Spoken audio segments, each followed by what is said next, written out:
Hello, Flow Riders, and welcome to the Flow. I want to start giggling. Let me stop. Hi, I'm Doc, along with my awesome co-host. Hey, it's Katie. Oh my God, it's too early in the morning to be giggling. Stop it. Make it stop. Katie, what are we talking about today? We're talking about community. We're talking about the Flow Riders. We're talking about thinking about the people over the vanity metric. So it's a fun episode, hopefully, and hopefully all of our Flow Riders who are hanging out with us in our live studio audience will share their thoughts and feelings and ideas and suggestions, because that's kind of the point. That's cool. I thought you meant the show with Gambino. Oh, sorry, at that time, Danny Glover. I do like and the community Allison show. Brie. I could probably talk about that for an hour as well, but we'll talk about community building and not community the show. The best part about that show, in a way, I think it's kind of something that people should probably practice, especially if you're a brand new, YouTuber, podcaster, whatever. You're trying to get quote unquote comfortable on camera. No such thing. I think everybody should do the little improv part at the end. Troy and Abbott in the morning. Yeah. Oh my God. Whenever they finish and they do their little improv thing at the end, it's really good. And that's a good way to get yourself started. So there is a book, and I'm going to miss the guy's name right now, but it's called, oh my God, now I can't think of it. I'm going to think about it and I'll tell you. But it's basically a prompt book, sort of like The Artist's Way, but it's for, he gives you a prompt and you're supposed to say it, write it out. But for our case, You can just say it out.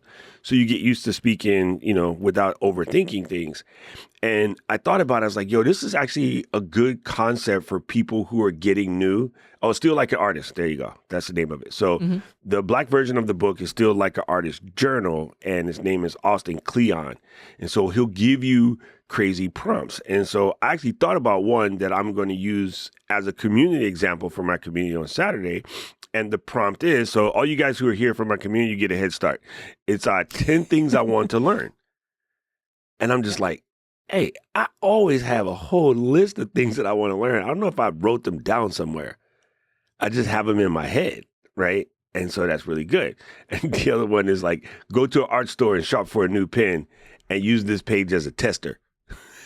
So now you got to fill out the whole page. I'm like, what new pens I always get? It's kind of funny. So I'm like, that's actually a good book for people who, again, are trying to get used to learning how to just talk without overthinking it and overcome it. So just read the prompt and then go. And of course, if you don't want to spend $13 on the book, I don't know why, but just go to chat and tell it to give you a whole bunch of prompts. Yeah. Exactly. Like 50, and every time you record at the end, run through one of those prompts, or even at the beginning, run through one of those prompts as a warm up, and you get to keep all of that knowledge as a practice thing that you can see and watch yourself grow. Cool. I just made my video today. Luis, clip that and send it to me. I don't have to record nothing today. Okay. Your video is done. No, but it's a really good point. It is an interesting, I was prepping for a presentation I did a few weeks back, and I was thinking about even kind of the community building on the VHS Club podcast. And it is interesting because the idea behind that podcast, part of the idea behind that podcast was, okay, I in my full-time job at Ecamm, I already have an audience, right? Like the Ecamm fam existed before I started at Ecamm. But Ken and Glenn had already done some work, and they had this community going, and I kind of picked up where it started. So I wanted the opportunity with my own podcast to start a community from scratch. I mean, certainly, obviously, I have a network and friends and family who I can maybe convince to come on over and check out my show. But generally, starting the idea from scratch. And one thing that I thought was really cool is that, so certainly part of the initial community were people like you, Doc, and Paul, and friends I have through work and through life, and family members who have kind of come over and supported the show and been part of the community. But what started happening as well was this idea of people who just discovered the show started realizing, what was happening in the live chat and what kind of the show experience was like and what it was like to be part of the VHS Club, right? And we had set those intentions in that building. And now it's probably 50-50. It's like 50% people who just discovered the show randomly and are now part of our club, and 50% of people who just know me or Nat personally and came to that show. But what I think is really interesting about kind of my experience in building a community from the ground up is that you really do need to think about it from the start. So like your concept of practicing is great, right? Like when we first did that, the first episode, Nat and I did it live. And we knew that there would be no one there, right? But we still had to act as if there were people that were watching. And we still had to act as if later people might come back and like community members in the future. We were planning ahead for our future VHS Club members who would be part of the community and who still would want to feel included, even though in that first episode, we knew no one would watch, and no one did. There was no one there. There were no live viewers at all in the first episode. But we still had to do it with that level of energy and with that level of intentionality. So thinking through like what, to some extent, like obviously you can make edits and changes as you go, but like to what extent do you want to include your people, and what is that experience going to be like for them? And so thinking about that from the very start as you're practicing and sort of building it all out, is really important, and I think is probably one of the best tips that I can give any of you who are starting out in this space is like it's okay if you feel like you're by yourself. It's okay if you actually are by yourself for the first however many episodes or, first however many live streams you're doing, but you still need to be thinking about who those future people are and what experience you're building and creating for them, because at some point you will start picking these people up, and the relationships that you're building with them, whether that's in the live chat, in your email list, in the show notes, in the conversations that you're having in the actual episode you're creating, like all of that content that you're building in all of those different spaces and places is creating an atmosphere of community or not, depending on how you're doing all of that. So actually, that's my first point and lesson. Well, one thing that you could do when you first start, I can speak English, that I think would be kind of cool is maybe in the beginning, especially when you're recording, if you do record by yourself, I would invite a trusted friend, mom, dad, spouse, one of your children's, whatever, to sit in the other thing in Zoom. Mm-hmm. Because what we can do, like on my teleprompter right now, I see myself and I see Katie. But in my Ecamm recording window, I only see myself. So that would be what's recorded to the hard drive.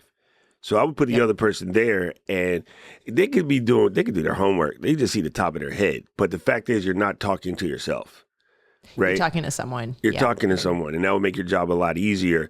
And that'll be the beginning of a community, because one other thing that happens all the time, and it's happened a lot in radio, I see it a lot in certain podcasts that I watch.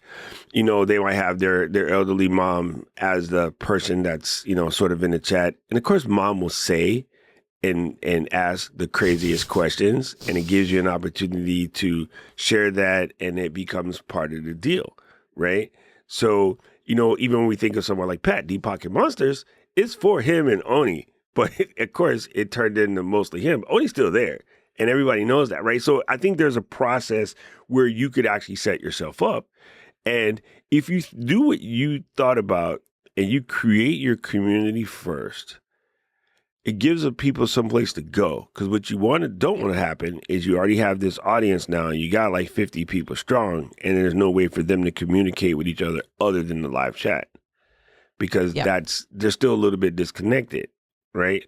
But when you have that first 5, and I still kind of remember what my first 5 was, like they're all still around. Like they all still, call and, we talk to each other all the time. It's kind of a thing. Like, even as an Ecammer, when I first came in, we had our own little ninja squad, which is myself and Marshall, Alicio, Keith, and Bradley. And again, like we still all talk to each other at this point. So it's very helpful if you can find your tribe early on and sort of build from there. They will really help guide you and make you not feel like you're standing by yourself on a mountaintop, which is weird. Yeah, it is, I think, hard for people because the vanity metrics that are out there are big and flashy, and lots of people talk about them. But what's really important is that like the smaller numbers have a high level of impact that isn't seen. It's like a friendly iceberg, like a positive iceberg, whereas you're seeing, like, maybe you're only seeing, and I shouldn't even use the word only, maybe you're seeing 10 people that are showing up week after week in your live chat, right? So like that's me. So these are my actual numbers. So I'm seeing anywhere between like 10, maybe 20 on like a really popular episode that are coming into my podcast, into the live chat, and are chatting away and talking. So I know that there's somewhere between 10 and 20 people who are like fans of the show, right? But so those 20 people are the top of the iceberg. I can see that. I'm like, okay, those are my people. But what I don't see are all of the people that are actually supporting the show, aware of the show, like care about me, are keeping tabs on me, that aren't contributing to any of those numbers. They're not able to make it into the live chat because, I don't know, maybe they work nights, maybe, that doesn't work for them at all, but maybe they're, listening to the show later as they run errands and are doing stuff. Maybe they're just sitting on one of my social platforms and are on like my personal social platforms and are not on the show one, but they're watching what I'm doing and they're aware that I have a podcast. They've been thinking about maybe wanting to be a guest on my show.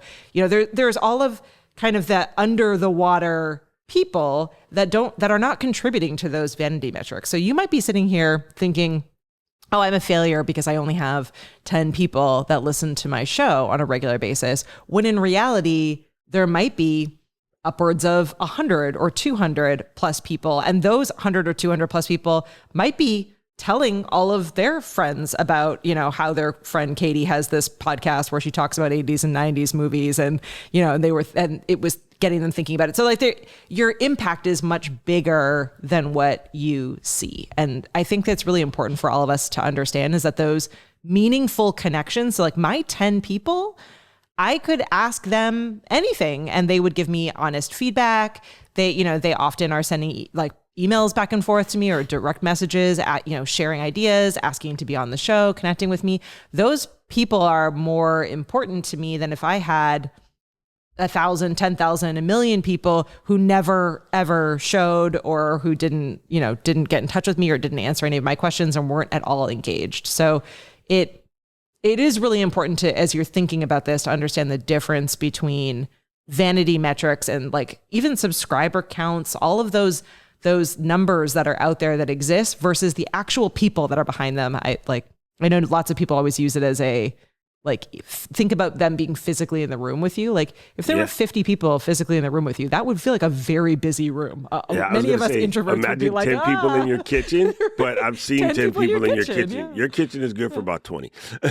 But my kitchen can hold my follower count. But it still would feel really busy, right? 20 people in my kitchen would feel like a packed 100%. Kitchen. And it was cold too, because it was Canadian Thanksgiving and I was freezing my butt off. Exactly. But the other thing that you made me think of just when you were saying that is you don't think about the people who I want to call it screen sniping. That's what we used to call it in gaming. But you have the people who are in the room who are watching the viewer watch the view. Okay, so let me explain this and make way more sense. I don't have a good word for it yet. Karen watches the shows whenever I'm watching. She's not sitting next to me, but she's sitting at the dining room table, quote unquote, working. Right. Yep. And then like we'll get to chatting about something, and you and that will get to a part of the movie. So I remember that part of the movie. That was so and so and so, and I'm like, ain't you working? Leave me alone. This is my thing. All of those people have people. Exactly. People don't think about that. Yep. And like the other day we had to do something and we were out. And because it was the day before my birthday, we were grabbing stuff for Baba, and then we were having dinner, and she said, "Oh, you're missing Katie right now." And I was like, yeah, you're right, damn it. I'm supposed to see this.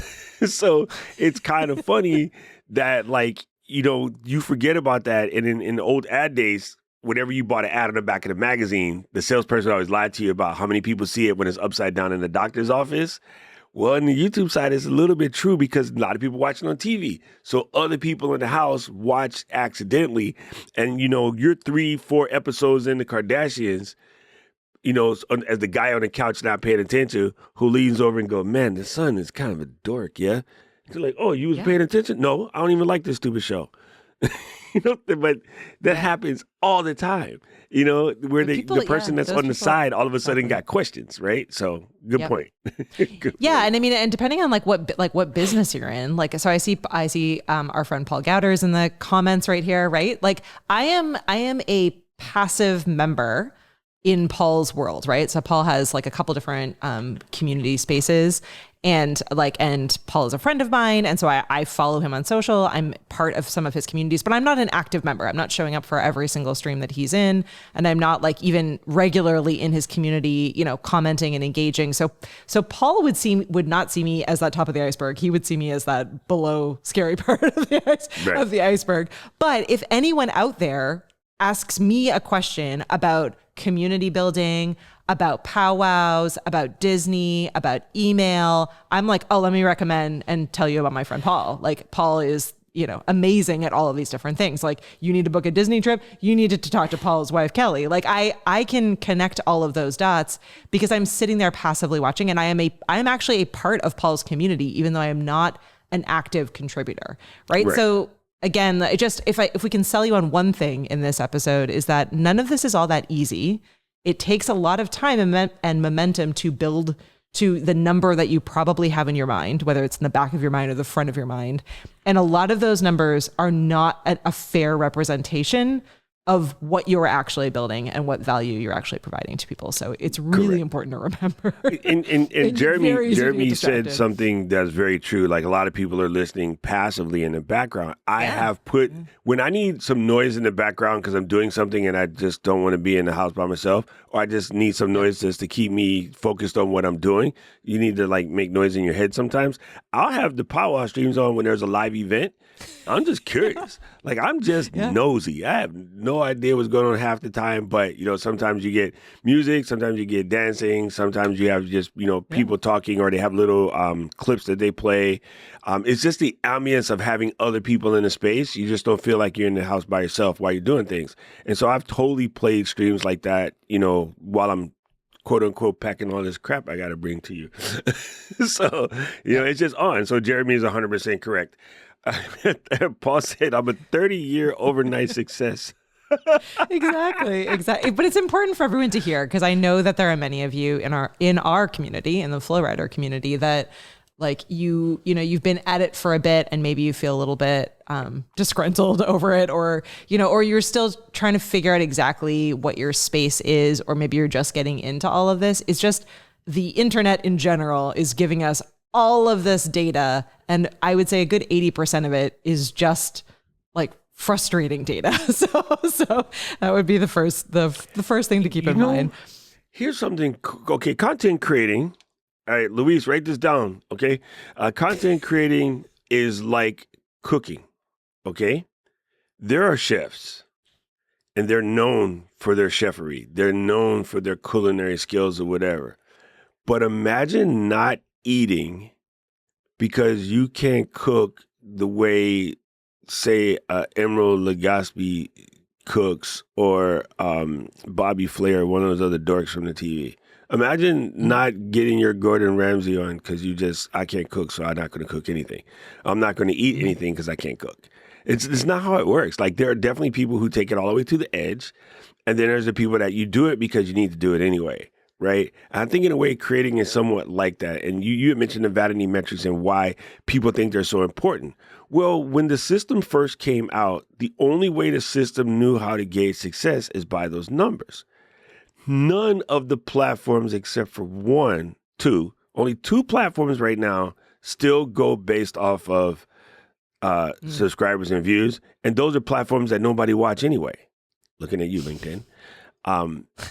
But YouTube, TikTok, what's this thing called? Instagram, they all go on attention metrics at this point.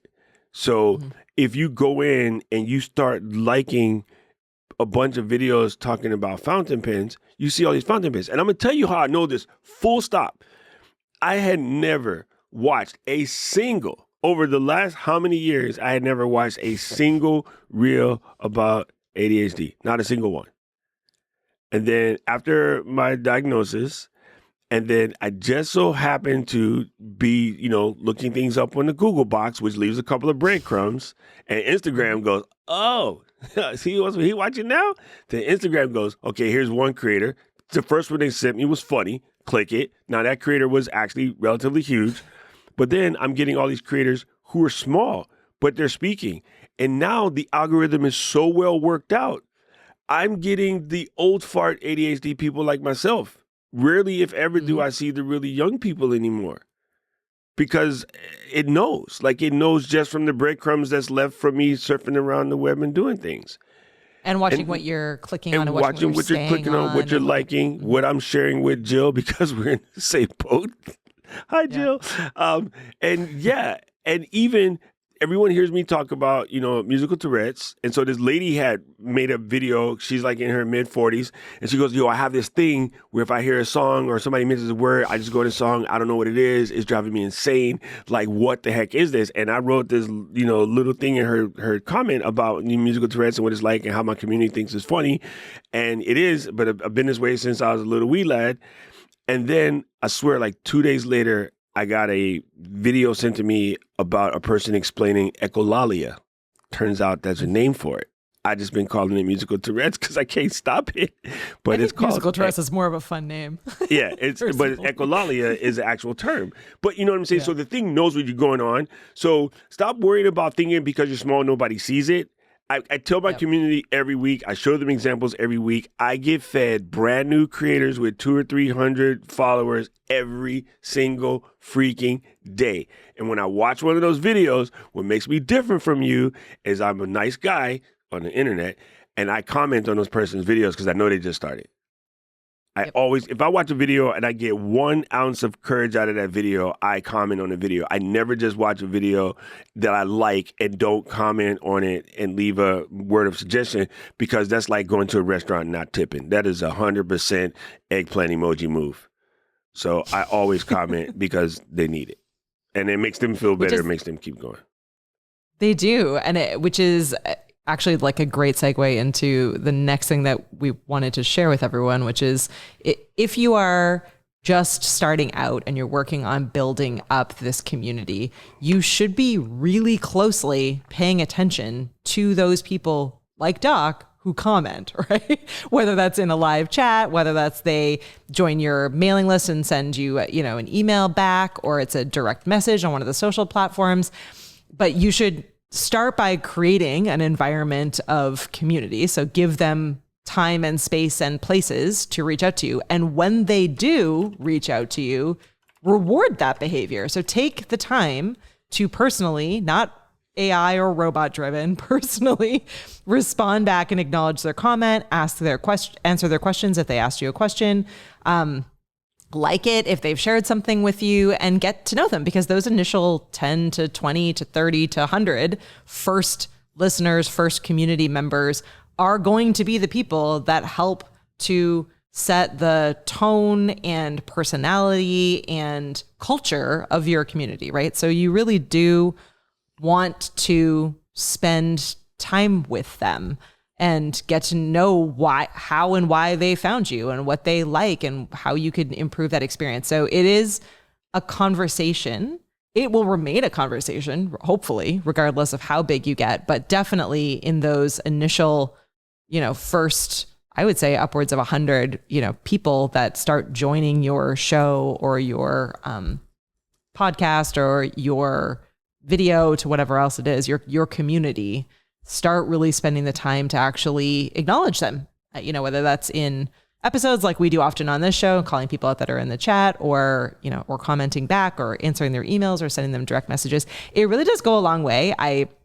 Again, in my day-to-day in the podcast that I'm trying to grow, it was pretty obvious the people that joined who I did not know personally. And I spent the time to get to know them better, to acknowledge them when they showed up in live chats. A couple of them I even invited to be guests on the show. I sent them swag from our show, for free. I invested both the time and the money in some cases in building those relationships, and they have done nothing but paid back. At my now friend Josh, who found our show completely randomly, has been a guest on the show a number of times. He and I email regularly now. He has recommended at least 5 people to the show who have also reached out and chatted with me and spent time with me. So like that relationship has then grown my show, not just in the one person I spent the time with, but in all of the people that he now feels special and wants to spend more time with me and wants to recommend our show to all of his friends and family and contacts. So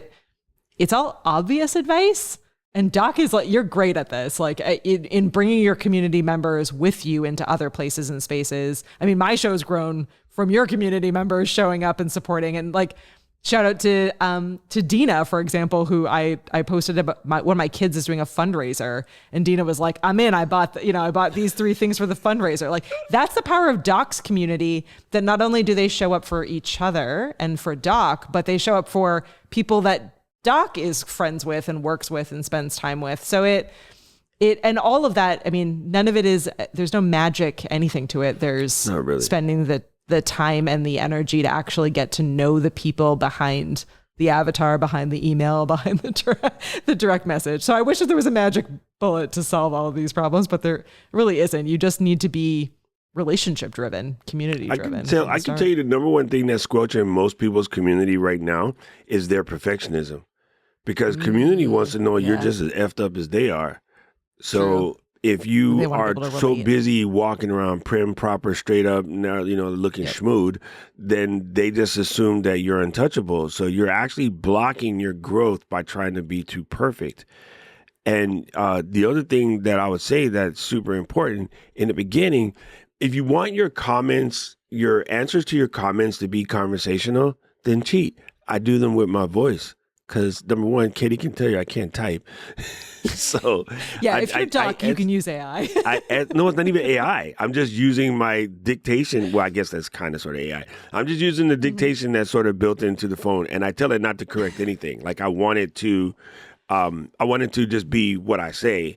Right. Yeah, have your Docisms. Yeah. I normally don't mess with it. If it's jacked up, they understand, right? They've been around.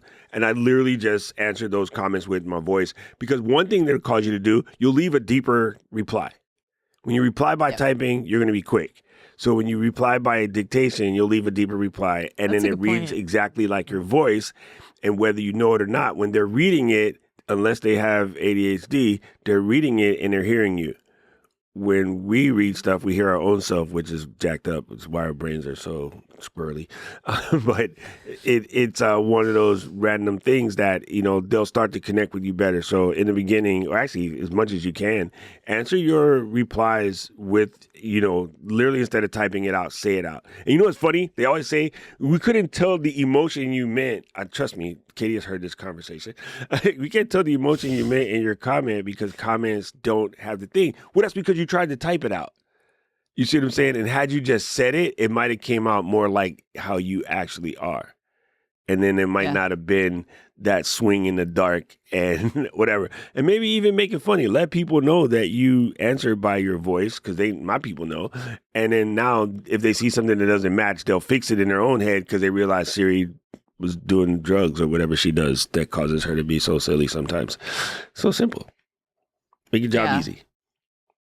I will say too, like it is interesting. Like, so obviously it takes time and energy and effort to send personalized responses. And as you're growing, that might be more difficult for you to do, right? Like if you have thousands of followers and they're constantly emailing or constantly getting in touch with you, you might need some help. Like there certainly will hit a point where you will need either help or you'll need to create like a different system. But the cool thing is that there's so many different great examples out there of people who are doing it really effectively. Like whether that's, you have like, a listener email, episode where they write in and you showcase and answer questions live, and that just becomes like part of your show. And so you're answering, but as Doc said, you're answering like verbally or on video, or you do, when we did our episode where we were talking all about Tony and Ryan's podcast, like they have both a Facebook community where they're taking ideas and chatting with people, but they also have special events for their community members, right? Where like they'll all physically go out and watch a sporting match together, or they, get on a live stream and all do like, I don't know, whatever, craft night together or whatever it is. So like there's there is like, it starts with just you creating and fostering this environment and then spending time with those initial people. And then once you've got those initial people in there, then your community members also start becoming helpful in building and growing these spaces where like maybe it's that the, community members start facilitating different kinds of cool events and experiences and meetups and whatever else. And then you might have to shift and change as things get better to manage and protect your time and your energy. You can't do everything, obviously, but understanding kind of, again, like what kind of community space you're trying to grow, like is a really important experience. And Doc's been saying this from day one on this podcast, like you really don't want listeners or viewers or an audience. You really want from day one to be thinking about it as a community. Give them a name if that helps you. Give it a mission statement, whatever you need to do. But they're your people from the moment before they even exist. They are your people.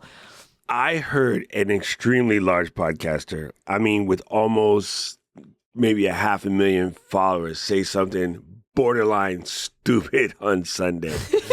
And it was kind of funny because I cringed. And when we were in the car, Karen even said, I bet that one got you, didn't it? And I was like, yeah.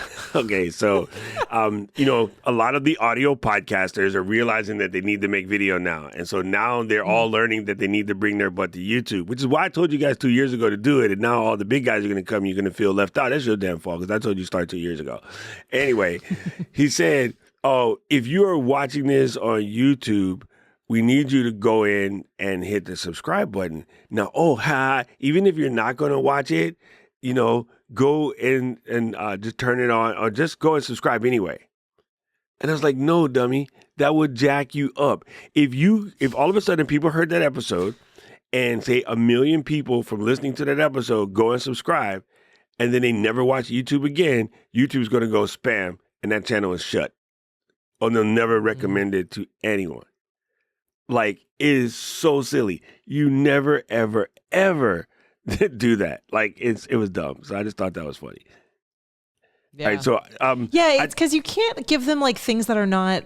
That's actually a really good point. It like not only just as a YouTube best practice, but also just thinking through what you ask of your community. Like that's not the best ask of your people because it's also not. It's not beneficial to them. It's only beneficial to you. So like it does need to be a two-way street or helpful for them, right? Like if you're building a community and you want it to be, ideally you want it to be a positive, like great space for them so that they keep coming back, there needs to be some benefit to them. Like, so you're just asking them to go over there and add a whole bunch of notifications for no real reason. Like really, you should be selling them on why they want to go and watch you instead of just listening to you. Like I've been watching some of my favorite podcasters doing this, like they're trying to navigate and figure out like how they want to be on video, and they're all always approaching talk about the pictures on the show, and they're like, well, we can't show the pictures on audio, so you got to go to the website. And it's like, hello, you have given the reason why you should have been video 1,000 times. You don't even realize it because you're so busy listening to these people that are telling you to follow these vanity metrics, but don't really matter. Like it's kind of crazy. It's really crazy. So we're making like intriguing or interesting to be on video with you. Like it is funny. Like some of the podcasts I love, I do actually like listen to them and don't watch them. But then they have these like moments in the audio episode that make me go like, oh, right, I forgot that they were on YouTube, or I should actually go back and watch this episode because they're like laughing about something that is visual that I can't see. And even though I don't need to see it, like I get the episode content fine, audio only, they've created like a moment and experience that's caused some level of FOMO. And I want to be able to go over and kind of experience it in that place. Or like they've created special episodes that are only for YouTube, in which case I'm like, okay, well then I can choose whether or not as a part of their community I really want to experience that or not, right? So like they haven't just told me to go over and subscribe. They've created an experience that either I feel FOMO by not going over there and experiencing it, or it's created enough curiosity that I want to be able to check it out and see if it makes sense for me as as part of their community. So so like I can take back there and put a roll of duct tape on that mixer. and I'm doing a true crime podcast, and then we'll just say in the chat, or we have the moderator say in the chat somewhere, if somebody can find an Easter egg in their backgrounds, the first 10 people that do that, we're going to send you a free T-shirt. And then they'll be thinking forever, and then somebody will be like, wait a minute, is that duct tape? Okay, wait, Doc has duct tape back there. You know, like he thinks he's Dexter. Or you see a bag of hefty, you know, a box of hefty bags on Katie's shelf. And then, you know, so you send them to go there to look for something, like make it a game, right? So I want to talk real quick about some of the tools. And it's funny because I was reading the list, and it's kind of hilarious because I feel like the most common one is Facebook still. That one is the most painful, though. Just want to let you know. Yeah. Facebook groups are getting harder and harder and harder. I really don't know what their plans are with this. I don't know what they're doing, but it still works. And it's very easy to do. It's a low lift, right? So anybody can jump in. You can create one in maybe like an hour, and you're good to go. Discord is a little bit more complicated, but not. Like, I love it. My community hates it. So I'm about to move my community because they can't stand Discord. They're all old. Them old people. Mighty Network, Circle, all of these are phenomenal. But I wanted to add the new kids on the block. And they're not new. They've both been around for a minute, but they're getting a lot of press right now. And it's School, SKOOL, which I'm in the school community with Ship 30 for 30. And then the other one is Stan. And the reason why these guys are getting big press right now is, well, Alex Hormozy is an investor in the school. And the original Alex Hormozy, a.k.a. Gary V, is now an investor in Stan. And both of those are really simple. I mean, super simple to run, very inexpensive. As a matter of fact, for VHS Club, I would tell you to start a free school community. And then at some point in time, you could add a paid level that might have something else. But I think one of the advantages and a great way to grow your audience, because your subject matter is something that a lot of us are into. They just don't know they're into it. They've forgotten about it. It's one of those things where you've forgotten how much you love warm gingerbread if you haven't had it in a while. Since they stopped selling it at Starbucks. Now I want gingerbread. Yeah. So do I. But they don't sell it at Starbucks no more. And in Hawaii, it's not a thing. Like, people here didn't grow up like eating gingerbread because it ain't cold, right? Mm-hmm. So when I come to your side, I'm in the Stop and Shop, whatever the heck is that, Stop and Save, whatever that store is down the street on Macy's. I'm trying super hard to look for things that are gingerbread flavored or fall flavored. All thing we get here is that PSL, and I don't eat that. Like, that's not my thing. So it's a way that would be really cool because they basically say, okay, you're into film noir, and they'll say, here's some other communities you might like. Whereas Facebook don't really do that very good. Discord don't do that at all. Mighty Networks don't do that. The other ones, they just don't do that. Right. But the cool part about the way School and Stan works is they will recommend other communities, and School's a little better at it right now. Stan is just getting their money in, and they're making some adjustments. But it's a real good way for people to find you. So if you had a free community about basically 80s and 90s movies, people would just join, and then they'll find out about the live, and then they'll come to the live. And all you got to do is pop in every once in a while and say something cool. Or, hey, we're about to do an episode on Ace Ventura, Pet Detective. No, second one. Brain just went dumb. Not Call of the Wild. What is the second one? Why is he dumb? People help me out in the chat. Anyway, we're going to do Ace Ventura number 2. And we're looking for some of the lesser known Easter eggs or lesser known facts about the movie. And, you know, or what's your favorite quotes from that movie? Do not go in there. Like, pick one. But you will grow your audience because there's a lot of people that will know that. Like, a lot of people will know that. A lot of people will know about 80s movies and 90s movies, and they will just jump in and you'll grow fast. So you can do When Nature Calls. Thank you, Adrian. I couldn't remember, so I'm glad that Adrian's here. Oh, my God. Thank you, Adrian. Adrian just said, my head would have been cooking for the next hour. The second you said Call of the Wild, I was like, no, that's all I can think of.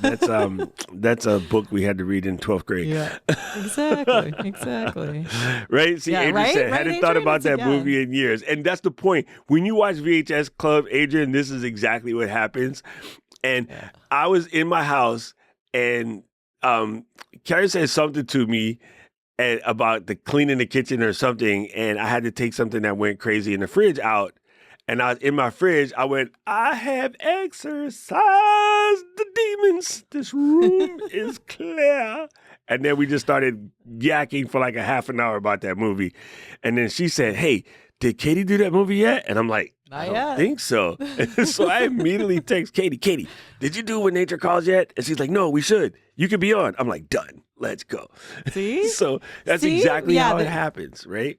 That's exactly what happens. And those community groups are great. The other thing too that is good to keep in mind is that like if you're starting small and you're bootstrapping it, so you don't have like a really large budget, you also don't necessarily even need a group to be effective. Like your space could be a live stream chat. It could be, and should be hopefully, an email list where people feel like they can reply back and connect with you, a social account where you respond back to the DMs. Maybe you turn on, Instagram now has broadcast channels. So like you could create a broadcast channel. So there are a bunch of options out there. It's not just like, if you don't have a Facebook group or using one of these community spaces, that means you don't have a community.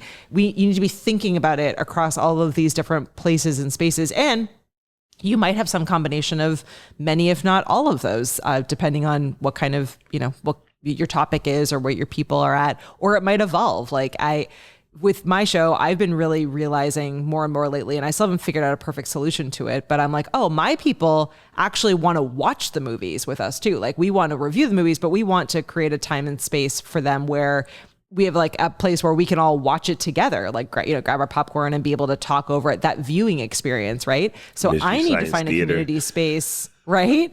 Well, I need like a community space, like a group or whatever it is that lets us across countries be able to have like a mini virtual movie theater that we all virtually walk into to be able to watch the same movie together, right? So and that is more complicated than it initially seems. So that's going to require some research for me to actually find the space that works best for everyone. So Doc's absolutely right. Like if this place is important to you, like having a show, building and growing a community, then you should be researching what those new tools are that are out there, talking to other people who have communities to figure out what works and doesn't work for them, testing and trying out. Tanya Smith is amazing at this. She's one of our Ecamm fan members. She's awesome at like testing different spaces and testing different tools and being like, hey, community, do you like this? Like, what do you like about it? What do you not like about it? Like, she doesn't roll out any kind of update or make any kind of decision without even running it by her community and figuring out whether or not it makes sense for them. So it's always able to test and play, especially when you're just starting out and you're smaller. 100%. Find those 20 people and be like, hey, what do you guys want from the community? Where do you want to be? Where are the places that you spend time, or see where they're interacting with you and where they want to hang out with you and how that experience looks. It might be different for every single person. So it's kind of funny, like how important the testing is, and so many people don't want to do it because everybody just wants to come out of the gates winning. And I'm like, what a boring life if you won the Super Bowl on your first crack.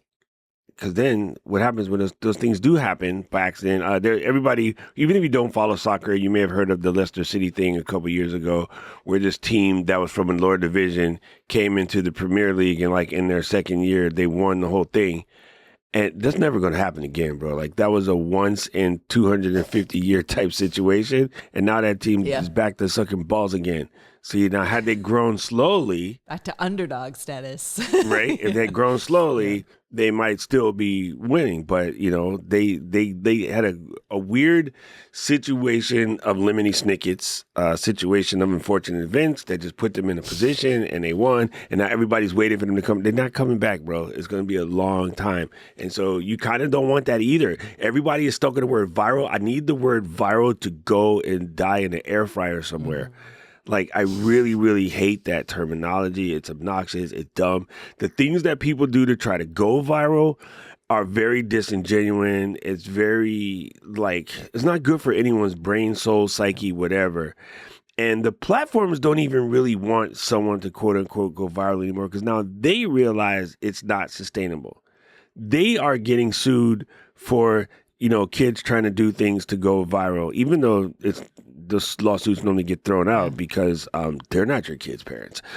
but it's a pain in the butt. So most people are over this concept. And yet there's still creators out there making videos like, well, if you do this, you'll go viral. And it's like, shut up. Nobody wants that anymore.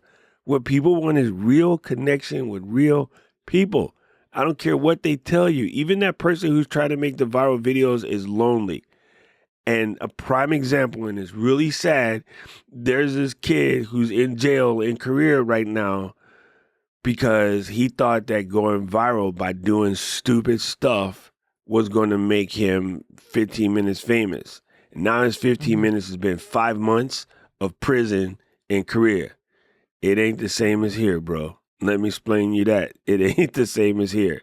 And now he's crying. Now he's crying wolf and, really wishing he hadn't have done that. But it was all over chasing dreams. So, yeah, please don't even let that word become part of your vocabulary.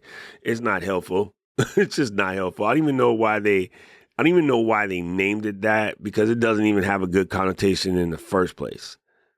Right? Yeah. The last virus we dealt with ruined half the planet and it's still problematic. So please remove that thought process from your brain. It's a really stupid idea. Yeah. Well, so our AI friends summed up our episode by saying we should all be focused on smaller audiences that actually equal deeper trust. So we're building communities, we're building trust, we're building communities, we're building conversation. We're thinking about loyalty before growth. So like one-on-one conversations and actually being a real person more than growing to some crazy unattainable number or not relevant number. And thinking through the right tools and strategies. So the last few episodes, we've been talking a lot about how to use AI tools and create better systems and be able to automate processes. Don't automate the people parts, like automate everything else so that you can actually spend the time on thinking about the people and the mission behind what you are creating. So automate the process, automate the show notes, automate the video clips, automate all of that kind of stuff that's not overly relevant. Spend time with the people, spend time with your audience, spend time with your guests and your co-hosts and all the people, because that is really what the payoff is going to be, is in the people, AI said the payoff is in the fans who stick around before, during, and after you blow up. So that should be everyone's focus. Hopefully all of your focus as you're getting into this, because really it's what is going to actually sustain you when things get crazy and you feel, that it all feels like there's so much on your to-do list. It's getting back to the people, the mission, the passion, the community. That's what's going to revive you at the end of all of it. So, yeah, I love I'm seeing, yes, it's me too tools, which is a great name. I would add authenticity. Yeah, I think we just need to be more human, and this is the space to be more human. So there's lots of opportunities to use all the AI tools for all of the cool things that they are built for, but not for growing a community. For growing a community, you need to be a person. You need to actually be authentically you. Well, so here's the hilarious part, and I mentioned this. I just wrote this in the chat to them. Is like nobody knows what authenticity is, and be yourself. the reason why I know this is because there are a rare few. Okay, yes, I understand it's harder for the female side of things, but guys have their own versions of the same. There are a rare few who will show up with no makeup on and do their show. There are a rare few. My bestie's one of them. I know she's doing it because she puts it on while she's doing the show. I'm just laughing at her because I think it's funny. But rare few. So I see people. Now listen, I see people on the internet, and you're going to see them today, who come to the thing talking about you must be authentic. Authenticity is key. And they come in full Mac. Not Apple, Mac, the black one with the MAC, foundations and what nations and all of that, right? I'm like, really though? Are we being authentic if you showing up caked up? No. And there's a guy version of that too. My brain just can't process it right now. But trust me, it's all the same, right? If you're willing to show up when you're your most busted, if you're willing to talk about the things that were hard today, like community, I am struggling. Here is why I am struggling. This is hard, right? My community saw me the day that my dad died. My community pushed me through that. And I kept coming in and working, and they were like, son, you look like an absolute idiot right now. Hang up the internet and go away for 2 weeks and recover from what you're doing. Like, you're not fooling nobody. We know you're jacked. Go away. And I'm like, no, I'm good. And they were like, if you don't go away, we will all just never come back. Thank you, Keely. Keely started it. Yeah. She rounded up the troops, but they threatened me to make me stop because I am military. I'm like, finish the job at all costs. That's just, my training, right? My dad was military, so it's his training too. I probably got it from him. But they were like, no, go away, beat it. And then literally like 2 months ago, my community was like, okay, you need to take your butt to therapy because you're not healed yet and you act like you know what you're doing, but you don't. And they forced me into it. To me, that's the authenticity side of it. Like being willing to be vulnerable, being willing to stop trying to act like you perfect.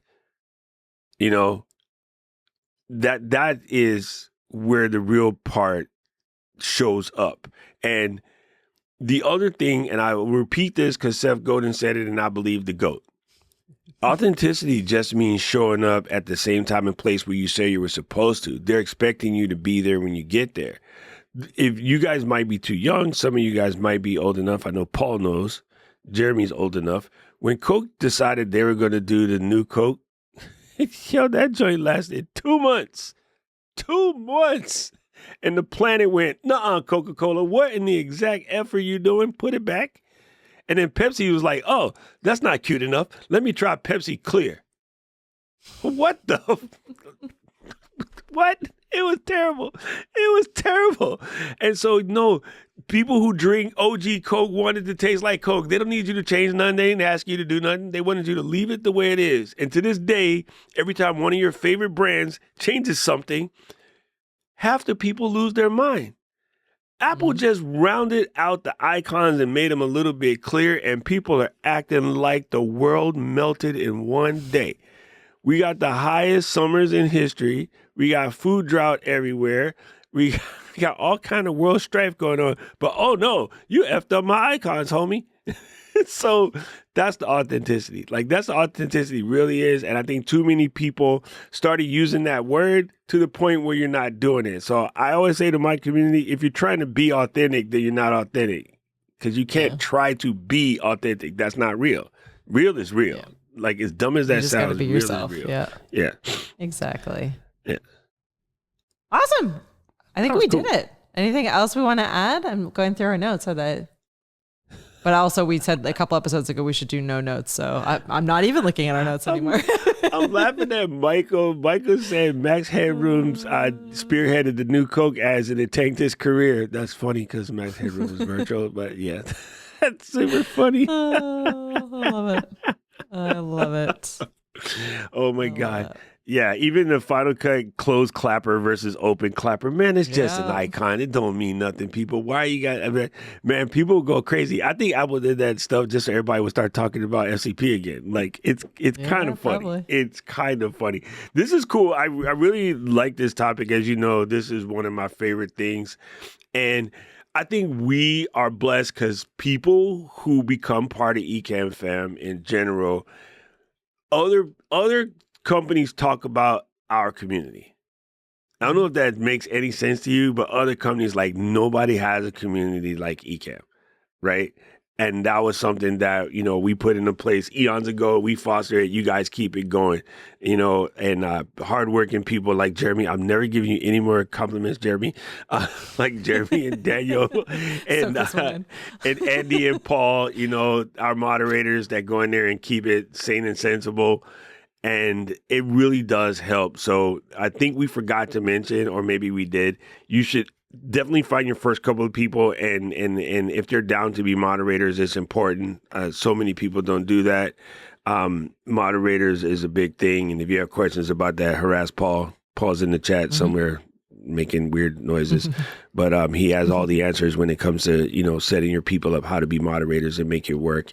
And it's really, really helpful. Like, it goes a long way to helping you grow, helping them grow, and sort of, hey, Paul, help them, create their thing. So if you have questions, like, I need some assistance, reach out to Paul. He don't bite that much, only a little bit. But yeah, Paul knows way too much about moderating, and it can help you go a long way. So I would definitely tell you to reach out to Paul. We did it. We did it. I'm excited. Do you have a video on that? Say it again, Unquestionable TV. Tell him again. Actually, he has lots of videos, but I keep harassing him to make He's more. Got lots of videos on his channel. You can absolutely check it out.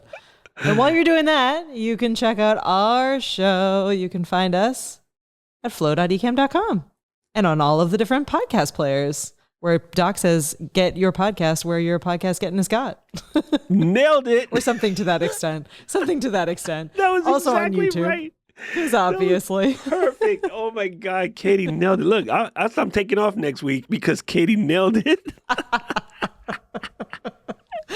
Oh my God. Actually, it's worth saying that we will be off next week because we are running our Creator Camp event, but we'll be back the following week. So thank you to our community for always supporting us and everything that we do. And this episode was brought to you by our friends over at Shure. And I was in the studio today, so my mic is sounding extra crispy because I'm using the Shure SM7B instead of my usual Shure MV7. So a little bit crispier here in the studio space. But all Shure microphones are fantastic. And if you want to grab one, you can swing over to shure.com. Yep, with 100 years experience, they know exactly what the hang they're doing. That's why we stick with them. Plus, LD's cool. It's noticeable. Man, Katie, you absolutely nailed that. Get your podcast where your podcast getting is got. That was perfect. Yeah. And the segue into the promo read was flawless. Just absolutely Thanks. I've been working on that. Fun fact, the Segway is more than a two-wheeled vehicle. Yeah, it is. It's also spelled really weirdly. Segue. That's weird. Segue. That's from your French people. Y'all started that mess. Listen, folks, this has been The Flow. Make sure you come and check us out. Like, we're always here. And if you learn nothing else today, do yourself a favor and be a good citizen of the net. If you see something cool, leave a comment. I swear, I'm going to make that into a gigantic T-shirt. I think that would help. Yeah. That would help relieve the mental stress from so many creators who feel like they're creating and nobody's watching. Because I've definitely seen videos which are good and they got like no comments yet. I'm like, how did 2,000 people watch this and nobody stopped to say thank you? Like, that's just, I don't get it. Like, I do not get it. That's so weird to me. So be a good citizen today. Go out, find 5 videos to comment on. Don't even have to be mine. Just go be nice to people. Make the world better. All right. With that, we must say, Flow Riders, out. Out. Bye, everyone.